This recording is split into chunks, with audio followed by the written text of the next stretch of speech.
Normally তোদের tendency হচ্ছে আমি ওহমের সূত্রটা করে রাখবো, ওহমের সূত্র থেকে ডিরেক্ট একদম ওহমের সূত্রটাই লিখতে দেবে। যদি না দেয় বা এরকম প্রচুরবার দেখা গেছে যে সরাসরি ওহমের সূত্র না দিয়ে ওহমের সূত্রের কোশ্চেন দিয়েছে, তখন তোরা বলিস যে না প্রশ্ন কঠিন, আমরা কিছু পারি না। অ্যাকচুয়ালি তোরা ভাবিস না যে ভি ইকুয়ালস টু আই আর কে কত রকম ভাবে ইউজ করা যেতে পারে। প্রথম পরিবাহীর রোধ দ্বিতীয়টির দ্বিগুণ, তো দুটি পরিবাহীর প্রান্তীয় বিভব প্রভেদ একই হলে ওদের প্রবাহ মাত্রার অনুপাত কি হবে? তাহলে প্রথম পরিবাহীর রোধ দ্বিতীয়টির দ্বিগুণ।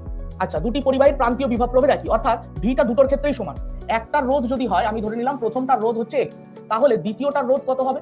বলছে প্রথমটার রোধ দ্বিতীয়টার দ্বিগুণ, তাহলে একটা যদি এক্স হয় তাহলে আরেকটা কত হবে? X by two. তাহলে প্রথমটার বিভব প্রভেদ V equals to I one into R one.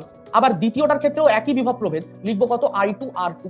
এবার দুটোকে যদি আমি ভাগ করে দিই তাহলে কি হবে? এই দিকটা চলে আসছে ওয়ান ইকুয়ালস টু এই দিকটা আসছে I one by I two into R one by R two, এটা চলে আসছে হাফ। ঠিক আছে, তাহলে প্রবাহের অনুপাত কত? হাফ বা 1:2।